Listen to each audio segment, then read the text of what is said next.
이혼하고 1년 후 전 남편이 걱정돼서 고향 마을을 찾아갔습니다. 그런데 거기서 제가 마주한 광경은 상상도 못한 것이었어요.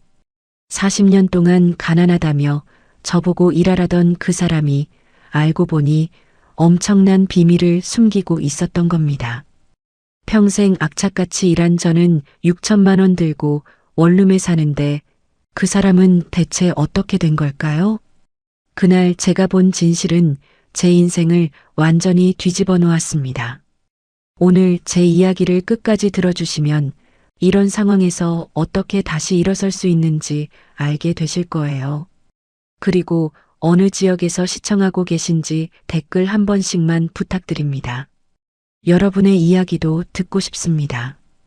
그럼 지금부터 제가 겪은 40년의 이야기를 있는 그대로 말씀드릴게요. 본문에 앞서 구독과 좋아요는 저희에게 큰 힘이 됩니다. 저는 장미화, 올해 68입니다. 이 나이가 되도록 남편과 둘이 살면서 제가 그 사람 이름을 부르지 않고 그저 당신이라고만 불렀다는 게 참 웃기는 일이었어요. 박노진, 그게 남편 이름이었는데 말이죠. 결혼한 지 40년이 넘도록 저는 그 사람을 당신이라고 불렀고 그 사람은 저를 야 아니면 그냥 어이라고 불렀어요. 그게 우리 부부의 일상이었습니다. 남편은 2년 전쯤 직장에서 은퇴했어요. 작은 공장 사무직이었는데 정년이 차서 나왔죠. 퇴직금은 얼마 되지 않았어요. 몇 천만 원 정도였을 거예요. 정확한 액수는 저도 몰라요. 남편이 알려주지 않았거든요. 그냥 통장에 넣어뒀다는 말만 했고 그 뒤로는 한 번도 그 돈 이야기를 꺼내지 않았어요. 은퇴하고 나서 남편은 달라졌어요. 아니, 원래 그런 사람이었는데 제가 이제야 제대로 본 건지도 모르겠어요. 아침 8시쯤 일어나서 거실 소파에 앉아요. TV 리모컨을 집어들고 뉴스를 보다가 드라마 재방송을 보다가 예능 프로그램을 보다간 또 뉴스를 봐요. 점심때가 되면 제가 차려준 밥을 먹고 다시 소파에 앉아요. 오후 내내 TV를 보다가 저녁을 먹고 밤 11시쯤 되면 방으로 들어가서 자요. 그게 남편의 하루 전부였어요. 2년 동안, 딱 2년 동안 그렇게 살았어요. 저는 달랐어요. 저는 여전히 일을 나갔거든요. 요양보호사 일이었어요. 아침 7시에 일어나서 남편 아침밥을 차려놓고 집을 나섰어요. 버스를 2번 갈아타고 어르신 댁에 도착하면 8시 반이었죠. 거기서 어르신 식사 도와드리고 목욕시켜드리고 빨래하고 청소하고 말벗도 되어드렸어요. 오후 5시까지 일하고 집에 오면 6시 반쯤 됐어요. 그럼 또 저녁 준비를 했죠. 밥 짓고 국 끓이고 반찬 볶고 상을 차려서 남편과 마주 앉았어요. 남편은 밥을 먹으면서도 TV를 봤어요. 제 얼굴은 한 번도 안 봤어요. 밥맛이 어떤지, 국이 짜지는 않은지, 하루는 어땠는지, 그런 말은 단 한마디도 없었어요. 그냥 젓가락질만 하다가 밥을 다 먹으면 소파로 가서 또 TV를 켰어요. 설거지는 당연히 제 몫이었고, 빨래도 제가 했고, 화장실 청소도 제가 했어요. 남편이 집안일을 거둔 건 단 한 번도 없었어요. 어느 날 저녁이었어요. 제가 허리가 너무 아파서 소파에 잠깐 누웠는데 남편이 물을 달라고 했어요. 저는 너무 피곤해서 대답을 못했어요. 그랬더니 남편이 혀를 차면서 말했어요. 물 한 잔 못 갖다 주냐고, 뭐하러 누워있냐고 그렇게 말하더군요. 그 순간 제 안에서 뭔가 툭 끊어지는 소리가 들렸어요. 40년이었어요. 제가 남편과 함께 산 시간이 40년이었어요. 28배 결혼해서 68까지 제 인생의 절반 이상을 그 사람과 함께 살았어요. 그 시간 동안 저는 식당에서 설거지도 했고, 마트에서 계산원도 했고, 공장에서 포장 일도 했어요. 애가 어릴 땐 밤늦게까지 식당에서 일했고, 애가 대학 갈 땐 새벽 5시에 일어나서 시장에 나가 좌판을 깔았어요. 남편 월급만으론 생활이 안 됐거든요.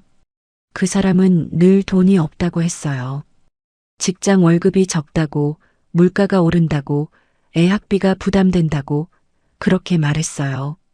그래서 제가 일했어요. 쉬는 날 없이 명절에도 추석에도 설날에도 일했어요. 허리가 아파도 참았고 발바닥에 물집이 잡혀도 신발 신고 또 나갔어요. 우리 아들 하나 제대로 키우려면, 우리 부부가 굶지 않고 살려면 제가 일해야 했으니까요. 그런데 남편이 은퇴하고 나서 저는 깨달았어요. 그 사람이 월급을 받든 안 받든 제가 계속 일해야 한다는 걸요. 남편은 은퇴했지만 저는 은퇴할 수 없었어요.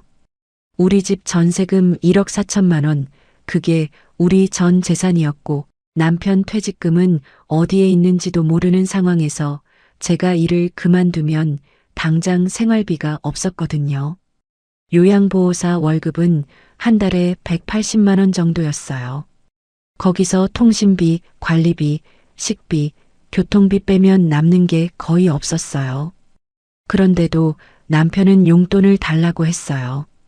한 달에 50만 원씩 달라고 했어요. 친구들 만나서 밥 먹고 술 마시는데 쓴다고 했죠. 저는 그 돈을 줬어요. 제 월급에서 50만 원을 떼서 남편한테 줬어요. 그럼 제 손에 남는 건 130만 원 정도였고, 그걸로 우리 둘이 한 달을 살았어요. 그러면서도 남편은 제가 일 나가는 걸 당연하게 생각했어요. 아침에 제가 출근 준비를 하면 남편은 소파에서 TV를 보고 있었고, 저녁에 제가 파김치가 되어 돌아오면 남편은 역시 소파에서 TV를 보고 있었어요. 제가 장을 보러 가자고 하면 귀찮다고 했고, 산책 가자고 하면 다리 아프다고 했어요. 병원 가자고 하면 돈 아깝다고 했고, 여행 가자고 하면 집이 제일 편하다고 했어요. 어느 날 밤이었어요. 제가 허리가 너무 아파서 파스를 붙이고 있는데 남편이 또 TV 소리를 키웠어요. 드라마 보는데 소리가 안 들린다고요. 저는 그날 정말 화가 났어요. 그래서 남편한테 말했어요. 내가 이렇게 아픈데 좀 조용히 해달라고, TV 소리 좀 줄여달라고 그렇게 말했어요.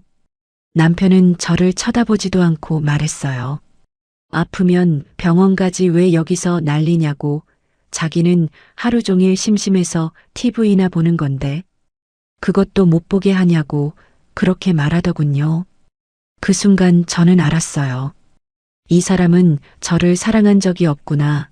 저를 동반자로 생각한 적도 없구나. 저는 그저 밥 해주고 빨래 해주는 가정부 같은 존재였구나. 그걸 알았어요. 그날 밤 잠이 안 왔어요. 새벽까지 천장을 보다가 결심했어요. 이혼하겠다고, 이제 더 이상 이렇게 못 살겠다고 마음먹었어요. 다음 날 아침 남편에게 말했어요. 이혼하자고요. 남편은 처음엔 농담인 줄 알았어요. 그러다가 제가 진심이라는 걸 알고는 화를 냈어요. 40년을 같이 살았는데 이제 와서 이혼이 뭐냐고, 나이 먹어서 혼자 어떻게 사냐고 말도 안 되는 소리 하지 말라고 했어요. 하지만 저는 마음을 굽히지 않았어요. 이혼 서류를 준비했고 변호사를 찾아갔어요. 재산 분할 상담을 받았는데 전세금 1억 4천만 원을 나누면 각자 7천만 원씩 받을 수 있다고 했어요. 남편 퇴직금은 남편 단독명의 통장에 있어서 건드릴 수 없다고 하더군요. 그 돈이 얼마인지도 모르는데 어떻게 분할하겠냐고 변호사가 말했어요. 결국 전세금만 반으로 나눴어요. 7천만 원씩 가져가기로 했죠. 하지만 남편이 우리 집에 계속 살겠다고 했어요. 전세금 1억 4천만 원짜리 집에서 계속 살고 싶다고, 자기가 8천만 원을 더 보태서 계약을 새로 하겠다고 했어요. 그럼 저는 6천만 원만 받고 나가야 했어요. 저는 고민하다가 그렇게 하기로 했어요. 6천만 원이면 작은 원룸 전세는 구할 수 있을 것 같았거든요. 이혼 서류에 도장을 찍던 날 남편이 마지막으로 한마디 했어요. 나중에 후회하지 말라고, 혼자 사는 게 얼마나 외롭고 힘든지 알게 될 거라고, 그때 가서 다시 오겠다고 하지 말라고 그렇게 말했어요. 저는 대답하지 않았어요. 그냥 도장만 찍고 집을 나왔어요. 원룸을 구하는데 한 달이 걸렸어요. 작은 방 하나, 화장실 하나, 그게 전부인 공간이었어요. 전세금은 6천만 원 딱 맞춰서 계약했고 손에 남은 돈은 하나도 없었어요. 이사 날 저는 짐을 쌌어요. 옷가지 몇 벌, 이불 한 채, 냄비 하나, 밥그릇 2개, 수저 한 벌, 그게 제가 가져간 전부였어요. 40년 결혼 생활에서 제가 챙긴 게 그것뿐이라는 게 슬프기도 했지만 한편으론 시원했어요. 이제 저 혼자만 먹여 살리면 되니까요. 원룸에서의 첫날 밤, 저는 작은 부엌에 서서 라면을 끓였어요. 남편 눈치 볼 필요도 없고 TV 소리에 귀 막을 필요도 없고 그저 저 혼자 조용히 라면을 먹었어요. 그 라면이 지금까지 먹어본 것 중에 제일 맛있었어요. 일은 계속했어요. 요양보호사 일은 힘들었지만 저는 그 일이 좋았어요. 제가 돌보는 어르신이 제게 고맙다고 말씀하실 때, 제 손을 잡고 따뜻하다고 말씀하실 때, 저는 제가 누군가에게 필요한 사람이라는 걸 느꼈어요. 남편한테는 그런 대접을 한 번도 받아본 적이 없었거든요. 혼자 사는 게 외롭지 않았냐고요? 물론 외로웠어요. 밤에 혼자 누워 있으면 천장만 보이고 말 한마디 할 사람도 없었어요.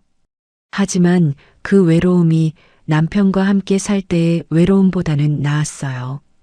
그때는 사람이 옆에 있는데도 외로웠거든요. 지금은 혼자 있으니까 당연히 외로운 거고 그건 제가 감수할 수 있는 일이었어요. 그렇게 몇 달이 지났어요. 가을이 지나고 겨울이 왔어요. 저는 제 작은 방에서 혼자 김장을 담갔고 혼자 생일을 보냈고 혼자 연말을 맞았어요. 아들한테 전화했더니 바쁘다고 통화를 짧게 끊었어요. 아들도 이혼 소식을 듣고 나서는 저한테 좀 거리를 두는 것 같았어요. 아버지 편을 들진 않지만 그렇다고 제 편도 아니었죠. 그래도 괜찮았어요. 저는 제 인생을 살고 있었고 제가 벌어서 제가 쓰고 아무한테도 눈치 보지 않았으니까요. 하지만 그 평온한 일상이 언제까지 계속될 수 있을까요? 혼자 사는 게 익숙해지는 데는 생각보다 오래 걸리지 않았어요. 아침에 눈을 뜨면 조용했고 출근 준비를 할 때도 아무 소리가 없었어요. TV 소리도 남편의 기침 소리도 트림 소리도 들리지 않았죠. 처음엔 그 고요함이 낯설었는데 시간이 지나니 오히려 편해졌어요. 제가 원하는 시간에 일어나고 제가 먹고 싶은 걸 해먹고 제가 보고 싶은 TV 프로그램을 봤어요. 누구 눈치도 보지 않고 누구한테 잔소리도 듣지 않았죠. 요양보호사 일도 계속했어요. 매일 아침 7시에 일어나서 간단하게 아침을 먹고 버스를 타고 어르신 댁으로 갔어요. 일은 여전히 힘들었지만 이제는 집에 돌아와서 또 다른 사람 챙길 필요가 없으니까 한결 가벼웠어요. 저녁 6시 반쯤 집에 오면 혼자 밥을 해 먹었어요. 김치찌개 한 그릇, 밥 한 공기면 충분했어요. 설거지도 금방 끝났고 빨래도 제 옷만 빨면 됐으니까 부담이 없었죠. 겨울이 깊어졌어요. 날씨가 추워지니까 감기 걸린 사람들이 많아졌어요. 제가 돌보는 어르신도 감기에 걸리셔서 며칠 고생하셨고 저도 조심했지만 결국 옮았나 봐요. 어느 날 저녁 집에 돌아왔는데 몸이 으슬으슬 추웠어요. 이불을 덮고 누웠는데도 추위가 가시지 않더군요. 열이 나는 것 같았어요. 다음 날 아침 일어나려고 했는데 몸을 가눌 수가 없었어요. 머리가 깨질 듯이 아팠고 온몸이 쑤셨어요. 체온계를 재보니 38도 5 정도였어요. 일을 나가야 하는데 도저히 못 나갈 것 같았어요. 센터장님한테 전화해서 오늘 못 나간다고 말씀드렸어요. 센터장님은 괜찮다고 푹 쉬라고 하셨어요. 침대에 누워서 하루를 보냈어요. 물도 제대로 못 마셨고 밥도 못 먹었어요. 그냥 이불 속에서 웅크리고 있었죠.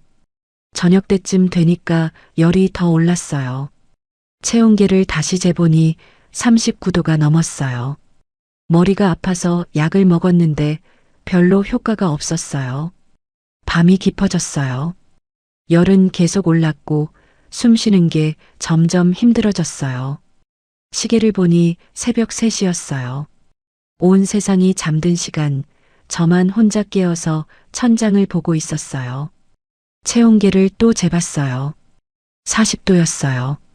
이렇게 열이 높은 건 처음이었어요. 숨이 가빠졌어요. 가슴이 답답하고 숨을 쉴 때마다 목에서 색색 소리가 났어요. 물을 마시려고 일어나려는데 어지러워서 주저앉았어요. 그 순간 무서웠어요. 만약 제가 여기서 쓰러지면 어떡하지? 아무도 모를 텐데. 며칠이 지나서야 누가 알아차릴 텐데. 혹시 이대로 죽는 건 아닐까? 그때 문득 남편 생각이 났어요. 그 사람도 혼자 살고 있을 텐데 밥은 제대로 먹고 있을까? 겨울인데 감기 걸리진 않았을까? 혹시 저처럼 아픈데 혼자 누워 있는 건 아닐까? 이상했어요. 분명 이혼했고 이제 남남인데 왜 그 사람이 걱정되는 걸까요? 40년이라는 시간이 그렇게 쉽게 지워지지 않는 건가 봐요. 밉고 원망스러워도 함께 산 시간은 거짓이 아니니까요. 아침마다 밥 차려준 것도, 빨래해준 것도, 아플 때 약 다려준 것도 다 진짜였으니까요. 그 사람이 저한테 못되게 굴었어도 제가 그 사람을 챙긴 시간만큼은 진심이었어요. 새벽 4시쯤 저는 핸드폰을 집어들었어요. 남편 번호로 전화를 걸어볼까 생각했어요. 하지만 손가락이 움직이지 않았어요. 이혼하고 나서 단 한 번도 연락하지 않았는데 갑자기 전화하면 뭐라고 말해야 할까요? 안부 묻는 게 맞을까요? 아니면 그냥 목소리만 듣고 끊을까요? 결국 전화는 걸지 못했어요. 대신 아들한테 메시지를 보냈어요. 아들아, 엄마 독감 걸렸어. 많이 아프네. 그런데 아버지는 어디서 지내시는지 아니? 메시지를 보내고 나서 핸드폰을 내려놓고 또 이불을 뒤집어 썼어요. 아침이 밝았어요. 핸드폰을 확인했더니 아들한테 답장이 와 있었어요. 엄마, 병원 가세요. 저 지금 출장 중이라 못 가요. 아버지는 연락 안 돼요. 번호 바꾸셨나 봐요. 어디 사는지도 저는 몰라요. 번호를 바꿨다고요? 어디 사는지도 모른다고요? 이혼하고 나서 남편이 어디로 이사 갔는지는 저도 몰랐어요. 그냥 원래 살던 집에서 계속 사는 줄 알았는데 그게 아니었나 봐요. 아들도 모른다니 그럼 남편은 대체 어디서 뭘 하고 사는 걸까요? 그날 저는 병원에 갔어요. 택시를 타고 가까운 내과를 찾아갔죠. 의사 선생님이 독감이라고 했어요. 주사 맞고 약 처방받아서 집으로 돌아왔어요. 약을 먹고 하루 종일 잤더니 열이 좀 떨어졌어요. 이틀쯤 지나니까 몸이 좀 나았고 사흘째 되는 날 다시 일을 나갔어요. 하지만 마음 한구석이 계속 불편했어요. 남편이 자꾸 신경 쓰였어요. 번호를 바꿨다는 게 이상했어요. 이혼했다고 해도 아들한테까지 번호를 안 알려줄 이유가 있을까요? 무슨 일이 있는 걸까요? 혹시 어디 아픈 건 아닐까요? 빚이라도 생긴 걸까요? 며칠이 지나도 그 생각을 떨칠 수가 없었어요. 일을 하면서도 밥을 먹으면서도 자려고 누웠을 때도 계속 남편이 떠올랐어요. 이상했어요. 이혼할 때는 그렇게 결연했는데 막상 떨어져 살다 보니 걱정이 되는 거예요. 미운 정 고운 정이라는 말이 있잖아요. 40년을 함께 산 사람인데 그냥 남이 될 수는 없는 거겠죠. 어느 날 저녁이었어요. 저는 결심했어요. 남편 고향으로 한번 가보기로요. 남편이 전라도 어느 시골 마을 출신이었거든요. 결혼하고 한두 번 가본 적이 있었어요. 시부모님 산소도 거기 있었고 남편 옛집도 거기 있었어요. 혹시 남편이 그곳으로 돌아간 건 아닐까? 나이 들어서 고향으로 내려가는 사람들도 있잖아요. 다음 날 센터장님한테 하루 휴가를 달라고 말씀드렸어요. 센터장님은 흔쾌히 좋다고 하셨어요. 저는 아침 일찍 집을 나섰어요. 버스 터미널로 가서 남편 고향으로 가는 버스표를 샀어요. 3시간 넘게 걸리는 거리였어요. 버스 안에서 저는 창밖을 보면서 생각했어요. 제가 지금 뭘 하는 걸까요? 이혼한 남편을 찾아가다니 이게 맞는 걸까요? 그냥 모른 척하고 사는 게 나은 걸까요? 하지만 발걸음은 이미 그곳을 향하고 있었어요. 버스는 시골길을 달렸고 저는 점점 남편의 고향에 가까워지고 있었어요. 가슴이 두근거렸어요. 남편을 만나게 될까요? 아니면 그냥 헛걸음하는 걸까요? 그런데 제가 그곳에서 마주한 건 상상도 못했던 광경이었어요. 버스에서 내렸을 때는 오후 2시쯤이었어요. 터미널에서 또 시외버스를 갈아타야 했어요. 남편 고향은 정말 깊은 산골이었거든요. 1시간을 더 달려서 작은 마을 입구에 내렸고 거기서 또 마을버스를 기다렸어요. 마을버스는 하루에 3번밖에 안 다닌다고 했어요. 오전 1번, 오후 1번, 저녁 1번. 제가 탄 건 오후 버스였어요. 마을버스는 낡았어요. 좌석이 20개도 안 되는 작은 버스였고 저 말고는 할머니 2분만 타셨어요. 버스는 굽이굽이 산길을 올라갔어요. 창밖으로 논밭이 보였고 빈집들이 보였고 가끔 사람 사는 집도 보였어요. 하지만 대부분 늙은 분들이었어요. 젊은 사람은 하나도 보이지 않았죠. 30분쯤 더 가니까 남편이 자라난 마을이 나왔어요. 버스 기사님한테 여기 내린다고 했어요. 기사님이 고개를 돌려 저를 보시더니 여기 아는 사람 있냐고 물으셨어요. 저는 그냥 옛날에 한번 와본 적 있다고만 대답했어요. 버스에서 내리니까 바람이 차가웠어요.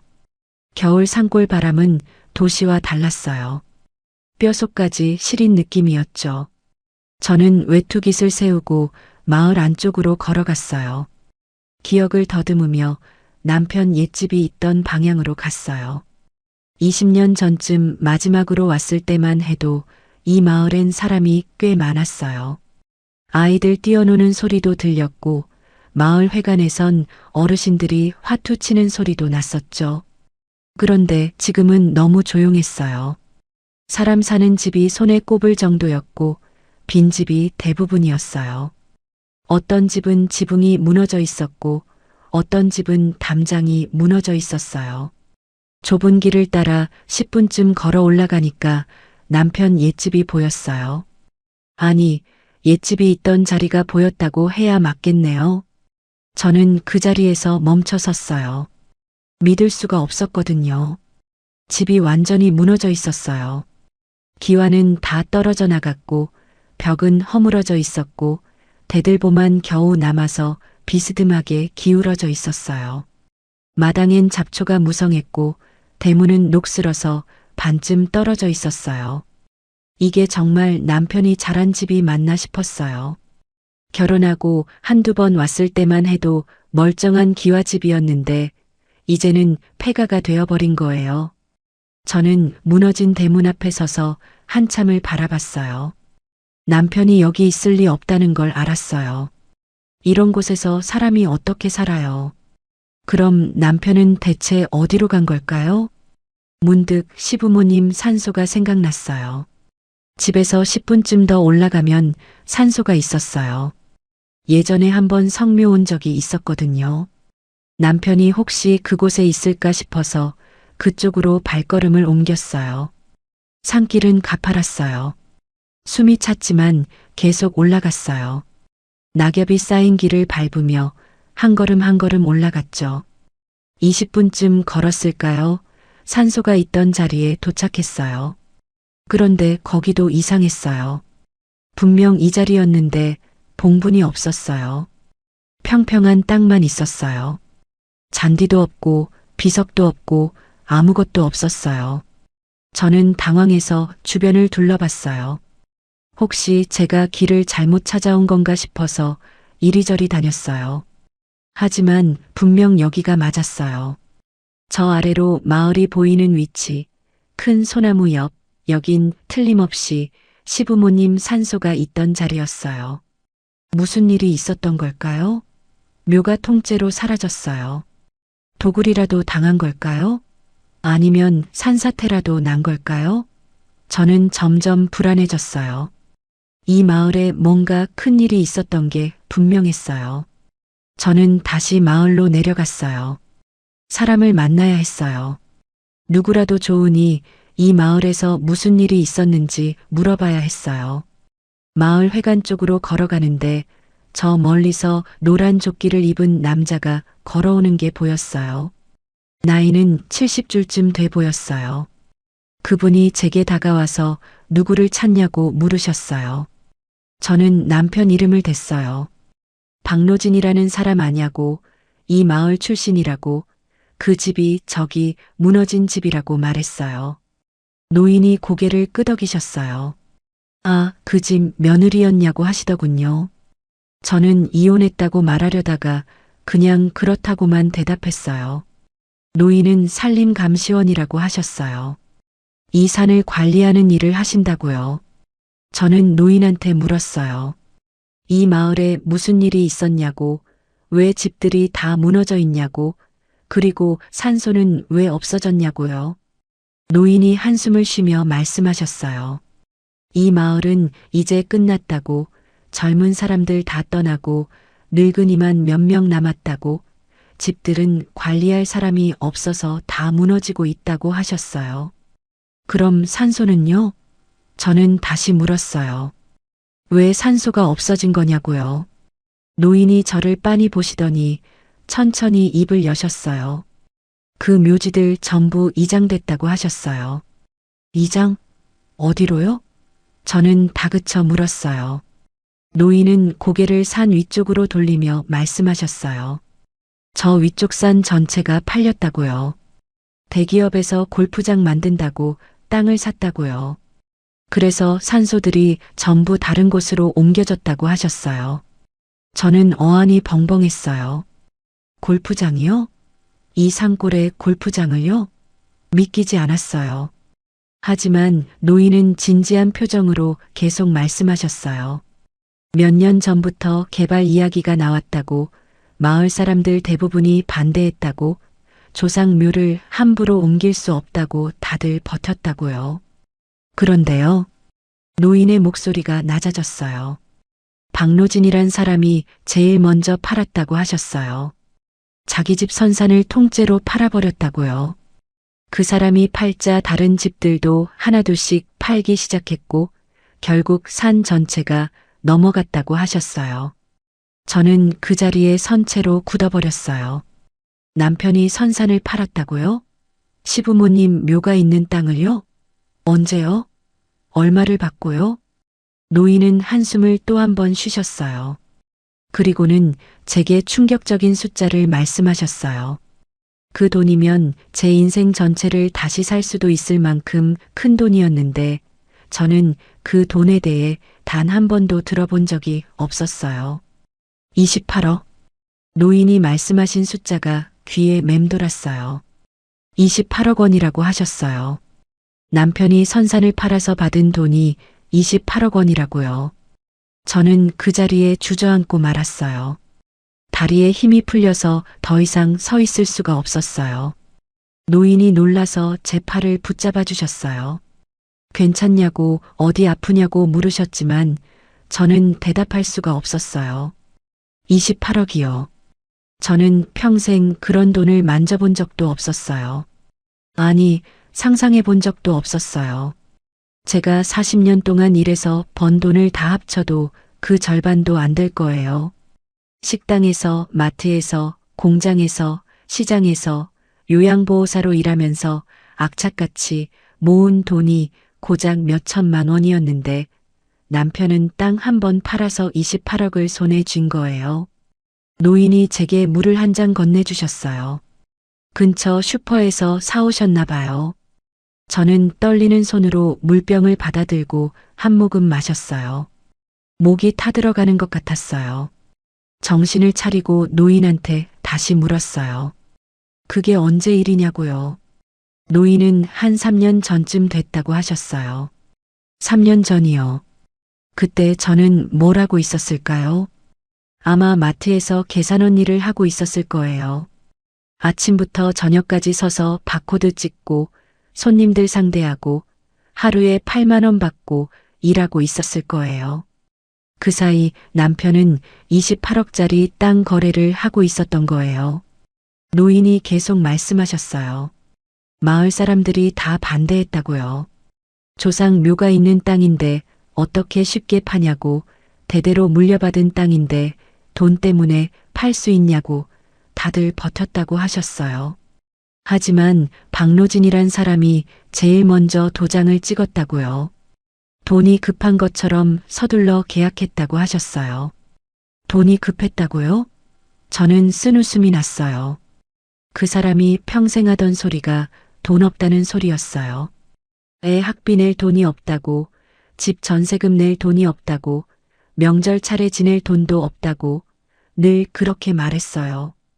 그래서 제가 일했고, 제가 돈을 벌었고, 제가 우리 집 살림을 꾸려나갔던 거예요. 그런데 그 사람은 28억짜리 땅을 갖고 있었던 거예요. 노인이 한숨을 쉬며 또 말씀하셨어요. 그 사람이 땅을 팔자마자 마을에서 사라졌다고요. 이장도 안 하고 그냥 사라졌다고요. 묘는 대기업에서 알아서 다른 곳으로 옮겼다고 하셨어요. 후손이 직접 이장하는 게 예의인데 그 사람은 돈만 받고 그냥 떠났다고요. 저는 노인한테 물었어요. 그 사람이 어디로 갔는지 아냐고요. 노인은 시내로 갔다는 소문을 들었다고 하셨어요. 건물을 샀다고, 큰 건물을 샀다고, 그렇게 들었다고 하셨어요. 건물이요? 무슨 건물이요? 저는 다급하게 물었어요. 노인이 말씀하셨어요. 정확히는 모르지만 시내 번화가에 6층짜리 건물을 샀다고 들었다고요. 그리고 새 여자랑 같이 다닌다는 얘기도 들었다고 하셨어요. 마을 사람 하나가 시내 갔다가 그 사람을 봤는데 옆에 화장 진하게 한 여자가 있었다고 하더래요. 제 머릿속이 하얘졌어요. 28억을 받아서 건물을 샀고 새 여자와 함께 다닌다고요. 그럼 저와 이혼한 이유가 뭐였을까요? 돈이 생겼으니까 저 같은 늙은 여자는 필요 없어진 걸까요? 새 출발을 하려면 짐이 되는 과거를 버려야 했던 걸까요? 아니, 어쩌면 처음부터 계획이었을지도 몰라요. 땅을 팔고 돈을 받기 전에 저와 이혼해서 재산 분할을 피하려고 했던 건지도 몰라요. 전세금 1억 4천만 원, 그 중에서 제가 받은 건 고작 6천만 원이었어요. 남편은 28억을 숨긴 채 8천만 원만 더 보태서 저를 내보낸 거예요. 노인이 제게 괜찮냐고 또 물으셨어요. 저는 고개를 끄덕였어요. 괜찮다고, 괜찮지 않지만 괜찮은 척이라도 해야 한다고 스스로에게 말했어요. 그 건물이 어디 있는지 아냐고 물었어요. 노인은 정확히는 모르지만 시내 중심가 어딘가라고 들었다고 하셨어요. 시내가 어디냐고 물으니 여기서 버스로 1시간쯤 가면 나오는 시내라고 하셨어요. 저는 자리에서 일어났어요. 가봐야 했어요. 직접 봐야 했어요. 남편이 28억으로 산 건물이 어떤 건지, 그 사람이 정말 새 여자와 함께 사는지 제 눈으로 확인해야 했어요. 안 그러면 평생 궁금해서 잠을 못 잘 것 같았어요. 노인한테 감사하다고 인사했어요. 노인은 조심히 다녀오라고 마음 상하지 말라고 그렇게 말씀하셨어요. 하지만 이미 제 마음은 갈기갈기 찢어져 있었어요. 마을 입구로 내려와서 마을 버스를 기다렸어요. 1시간쯤 기다리니까 버스가 왔어요. 버스를 타고 시외버스 정류장으로 갔고 거기서 시내로 가는 버스를 탔어요. 창밖으로 해가 기울고 있었어요. 오후 5시쯤 됐을 거예요. 버스 안에서 저는 생각했어요. 제가 지금 뭘 하고 있는 건지, 이게 맞는 건지, 차라리 모르고 사는 게 나은 건 아닌지, 그런 생각들이 머릿속을 맴돌았어요. 하지만 이미 여기까지 왔어요. 이제 와서 돌아갈 순 없었어요. 1시간쯤 달려서 시내에 도착했어요. 버스에서 내리니까 도시 불빛이 환했어요. 저는 거리를 걸으며 건물들을 하나하나 살펴봤어요. 6층짜리 건물, 남편이 산 건물은 어디쯤 있을까요? 1시간을 헤매다가 부동산 중개소에 들어갔어요. 사장님한테 물었어요. 이 근처에 박노진이란 사람이 산 건물이 있냐고요. 사장님이 고개를 갸웃하시더니 잠깐만 기다려보라고 하셨어요. 컴퓨터를 뒤지시더니 있다고 하셨어요. 역 앞 대로변에 6층짜리 건물이 있는데 몇 년 전에 박노진이란 분이 매입했다고 하시더군요. 정확한 주소를 알려달라고 했어요. 사장님이 메모지에 주소를 적어주셨어요. 저는 그 종이를 꽉 쥐고 부동산을 나왔어요. 주소를 찾아가는데 10분도 안 걸렸어요. 정말 역 바로 앞이었어요. 대로변 한복판에 우뚝 서 있는 6층짜리 건물이 보였어요. 1층엔 카페가 있었고 2층엔 학원이 있었고 3층부터는 사무실들이 들어차 있었어요. 건물 외벽은 깨끗했고 간판들은 화려했어요. 저는 건물 앞에 멍하니 서서 한참을 올려다봤어요. 저 건물이 28억짜리 건물이구나. 저 건물의 주인이 제 전남편이구나. 그 사람이 저와 이혼하고 산 게 저 건물이구나. 그때였어요. 건물 앞에 검은색 외제차 한 대가 섰어요. 차 문이 열리고 남자가 내렸어요. 그 남자는 제가 40년을 함께 산 사람이었고 제가 3시간을 달려와서 찾던 사람이었어요. 3년 만에 보는 얼굴이었는데 많이 달라져 있었어요. 머리를 깔끔하게 빗어 넘겼고 옷도 잘 차려입었어요. 검은색 코트에 목도리까지 두르고 있었죠. 예전엔 늘 낡은 점퍼만 입고 다녔는데 이제는 완전히 다른 사람처럼 보였어요. 남편 혼자가 아니었어요. 조수석에서 여자가 내렸어요. 50대쯤 돼 보이는 여자였는데 화려하게 꾸미고 있었어요. 붉은 립스틱에 진한 아이섀도우, 웨이브 진 머리에 모피 코트까지 걸치고 있었죠. 목에는 굵은 금목걸이가 반짝였고 손에는 명품 가방을 들고 있었어요. 두 사람은 나란히 걸어왔어요. 남편이 뭔가 말하자 여자가 깔깔 웃었어요. 친밀해 보였어요. 부부처럼 자연스러웠어요. 저는 그 자리에 얼어붙은 채 서 있었어요. 다리가 움직이지 않았어요. 숨도 제대로 쉬어지지 않았어요. 그냥 멍하니 두 사람을 바라봤어요. 남편이 저를 발견한 건 건물 입구까지 거의 다 왔을 때였어요. 남편의 걸음이 뚝 멈췄어요. 얼굴이 하얗게 질렸어요. 입이 벌어졌다, 다물어졌다 했어요. 당황하는 게 눈에 보였어요. 여자가 이상하다는 듯 남편을 쳐다봤어요. 그리고 남편의 시선을 따라 저를 봤어요. 여자의 눈이 저를 위아래로 훑었어요. 낡은 외투, 헌 신발, 화장기 없는 얼굴, 그런 저를 한참 바라보더니 여자가 남편한테 뭐라고 속삭였어요. 남편이 저한테 다가왔어요. 천천히 조심스럽게요. 마치 길에서 위험한 동물을 만난 것처럼 경계하는 표정이었어요. 남편이 제 이름을 불렀어요. 어떻게 여길 알고 왔냐고, 무슨 일이냐고 그렇게 물었어요. 목소리가 떨리고 있었어요. 저는 대답하지 않았어요. 그냥 남편을 빤히 쳐다봤어요. 28억이라는 숫자가 머릿속에 맴돌았어요. 이 사람이 선산을 팔아서 받은 돈, 저한테는 단 한 푼도 말하지 않았던 그 돈이요. 남편이 제 팔을 잡았어요. 저를 건물 안으로 끌고 들어갔어요. 1층 카페였어요. 구석자리로 저를 데려가 앉혔어요. 그 여자는 따라 들어오지 않았어요. 밖에서 담배를 피우고 있었어요. 남편이 낮은 목소리로 물었어요. 대체 무슨 일이냐고, 왜 여기까지 찾아왔냐고, 연락도 없이 갑자기 나타나면 어떻게 하냐고요. 저는 그제야 입을 열었어요.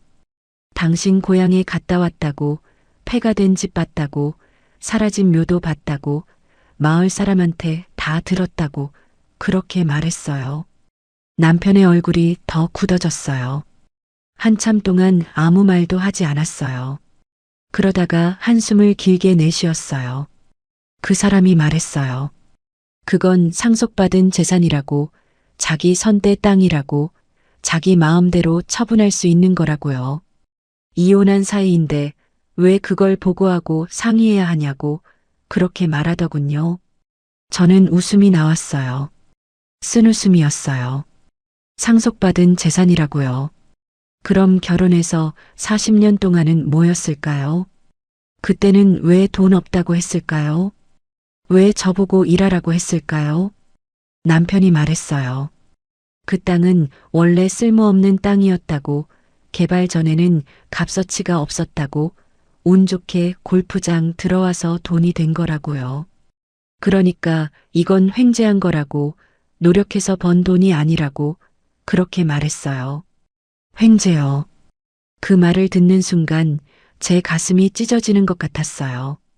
40년 동안 제가 악착같이 일해서 모은 돈은 횡재가 아니었을까요? 새벽부터 밤까지 일해서 번 돈은 노력한 거였을까요? 그런데 왜 그 돈은 우리 공동 재산이었고 이 돈은 당신 혼자 가질 수 있는 거예요? 저는 물었어요. 28억 받은 걸 왜 숨겼냐고, 이혼할 때 왜 말하지 않았냐고요. 남편이 잠시 말을 멈췄어요. 그러더니 솔직하게 말하더군요. 말하면 당신이 달라고 할 것 같았다고요. 재산 분할하자고 할 것 같았다고요. 그래서 이혼 서류에 도장 찍기 전까지는 비밀로 했다고요. 제 손이 떨렸어요. 그럼 처음부터 저를 속인 거였어요. 계획적으로 저를 내보낸 거였어요. 돈 생기기 전에 이혼해서 재산을 지키려고 한 거였어요. 카페 밖에서 그 여자가 안을 들여다보고 있었어요. 짜증난 표정이었어요. 담배를 다 피우고 핸드폰을 보면서 남편을 기다리고 있었죠. 저는 남편한테 물었어요. 저 여자는 누구냐고요. 남편이 대답했어요. 새로 만난 사람이라고, 자기 건물 2층 학원 원장이라고, 같이 사는 사이라고요. 말하는 투가 담담했어요. 미안해하는 기색도 없었어요. 제가 물었어요. 언제부터 만났냐고요. 남편이 말했어요. 2년쯤 됐다고요. 2년이요. 그럼 우리 이혼하기 전부터 만난 거잖아요. 저랑 아직 부부였을 때 이미 다른 여자를 만나고 있었던 거예요. 남편이 말했어요. 미안하다고 하지만 어쩔 수 없었다고, 인생은 한 번뿐인데 남은 시간 행복하게 살고 싶었다고요. 그러면서 주머니에서 지갑을 꺼냈어요. 돈을 몇 장 꺼내서 테이블 위에 놓았어요. 10만 원짜리 2장이었어요. 남편이 말했어요. 그동안 고생 많았다고, 이거라도 받으라고, 미안하다고요. 20만 원이었어요. 40년의 결혼 생활이 20만 원으로 정리되는 순간이었어요. 저는 그 돈을 보면서 무너졌어요. 눈물이 나올 것 같았지만 참았어요. 이 사람 앞에서 우는 건 지는 것 같았거든요. 남편이 자리에서 일어났어요. 더 이상 할 말이 없다는 표정이었어요. 조심해서 들어가라고, 건강하게 지내라고, 그렇게 말하고는 카페를 나갔어요. 밖에서 기다리던 여자가 남편 팔짱을 꼈어요. 두 사람은 건물 안으로 들어갔어요. 아마 위층에 사는 것 같았어요. 저는 한참 동안 그 자리에 앉아 있었어요. 테이블 위에 20만 원을 내려다 봤어요. 카페 직원이 다가와서 주문하시겠냐고 물었어요. 저는 고개를 저었어요. 그냥 나가겠다고 했어요. 카페를 나와서 버스 정류장으로 걸어갔어요. 다리가 후들거렸어요. 정류장 벤치에 앉아서 핸드폰을 꺼냈어요. 아들한테 전화했어요. 아들이 받았어요. 저는 물었어요. 너도 알고 있었냐고, 아버지가 돈 받은 거, 건물 산 거, 다 알고 있었냐고요. 한참 침묵이 흘렀어요. 그러더니 아들이 말했어요. 알고 있었다고요. 아버지한테 들었다고요. 하지만 엄마한테는 말하지 말라고 했다고요. 왜냐고 물었어요. 아들이 대답했어요. 엄마는 아버지 돈 있으면 분명 달라고 할 것 같아서요. 그럼 아버지랑 또 싸울 것 같아서요. 그냥 모르고 사는 게 서로한테 나을 것 같았다고요. 아들까지도 저를 그렇게 본 거예요. 돈에 집착하는 사람으로, 전 남편한테 손 벌릴 사람으로 그렇게 생각한 거예요. 저는 전화를 끊었어요. 더 이상 할 말이 없었어요. 밤이 깊어졌어요. 버스를 타고 터미널로 갔고 거기서 또 버스를 타고 서울로 돌아왔어요.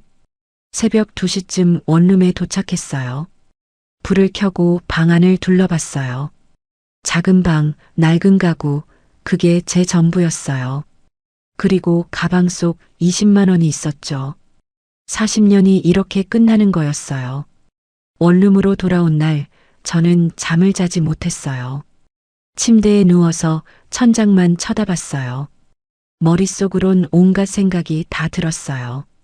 남편의 얼굴, 그 여자의 모습, 28억이라는 숫자, 아들의 목소리, 모든 게 뒤죽박죽 섞여서 저를 괴롭혔어요. 새벽 6시쯤 되어서야 겨우 눈을 붙였어요. 하지만 1시간도 못 자고 일어났어요. 요양보호사 일을 나가야 했거든요. 센터에 연락해서 못 나간다고 하고 싶었지만 그럴 수가 없었어요. 제가 안 나가면 어르신이 불편하시고 다른 분이 급하게 대신 가야 하니까요. 그래서 일어났어요. 씻고 옷을 갈아입고 집을 나섰어요. 일하는 내내 멍했어요. 어르신 식사 도와드리면서도 빨래 개면서도 청소하면서도 제 머릿속은 다른 곳에 가 있었어요. 어르신이 제게 괜찮냐고 물으셨어요. 얼굴이 안 좋다고 어디 아프냐고 하셨죠. 저는 괜찮다고 그냥 어제 잠을 못 잤다고만 대답했어요. 일을 마치고 집으로 돌아오는 길에 법률사무소 간판이 눈에 들어왔어요. 그 순간 생각했어요. 혹시 법적으로 제가 받을 수 있는 게 있지 않을까? 상속 재산이라고 해도 결혼 생활 중에 생긴 일이니까 혹시 재산 분할 청구를 할 수 있지 않을까? 저는 그 법률사무소 문을 열고 들어갔어요. 접수하시는 분한테 변호사님 상담받고 싶다고 말씀드렸어요. 30분쯤 기다리니까 상담실로 들어오라고 하셨어요. 변호사님은 50대쯤 되어 보이는 남자분이었어요. 저는 제 사정을 설명했어요. 이혼한 지 3년 됐다고, 그런데 전 남편이 이혼 직전에 선산을 팔아서 28억을 받았다고, 그 사실을 저한테 숨기고 이혼했다고, 지금이라도 그 돈에서 제 몫을 받을 수 있냐고 물었어요. 변호사님이 몇 가지 질문을 하셨어요. 선산을 판 게 정확히 언제인지, 이혼 날짜는 언제인지, 재산분할 협의는 어떻게 했는지 그런 걸 물으셨어요. 저는 기억나는 대로 대답했어요. 변호사님이 한숨을 쉬며 말씀하셨어요. 어렵다고요. 일단 이혼한 지 3년이 지났으니 재산분할 청구 시효가 지났다고 하셨어요. 이혼 후 2년 안에 청구해야 하는데 그 기간이 지나버렸다고요. 그리고 설령 시효 안에 청구했다고 해도 상속 재산은 원칙적으로 배우자의 고유 재산이라 분할 대상이 아니라고 하셨어요. 특히 선산 같은 경우는 대대로 내려온 조상 땅이니까 결혼 전부터 있던 재산으로 봐야 한다고요. 그 땅이 개발돼서 가치가 올랐다고 해도 그건 우연히 생긴 이득일 뿐이라고 하셨어요. 저는 물었어요. 그럼 저는 아무것도 받을 수 없냐고요. 변호사님이 고개를 끄덕이셨어요. 법적으로는 청구할 방법이 없다고 미안하지만 그게 현실이라고 하셨어요. 다만 전 남편이 이혼 과정에서 재산을 고의로 숨긴 건 도덕적으로 문제가 있지만 그걸 법으로 되돌리긴 어렵다고 말씀하셨어요. 상담료 5만 원을 내고 법률사무소를 나왔어요. 마지막 희망마저 사라진 기분이었어요. 아무것도 받을 수 없어요. 법도 세상도 아무도 제 편이 아니었어요. 집으로 돌아와서 작은 식탁에 앉았어요. 가방에서 남편이 준 20만 원을 꺼내서 테이블 위에 놓았어요. 10만 원짜리 2장이 거기 놓여 있었어요. 한참을 그 돈을 내려다봤어요. 40년이요. 제가 남편과 함께 산 시간이 40년이었어요. 28살에 결혼해서 68까지 제 인생의 절반이 넘는 시간을 그 사람과 보냈어요. 밥 해주고 빨래 해주고 옆에서 늙어가면서 그렇게 40년을 함께 했어요. 그런데 그게 고작 20만 원으로 정리됐어요. 아니, 실제로는 10만 원이었죠. 남편은 그동안 고생 많았다며 10만 원짜리 2장을 줬으니까요.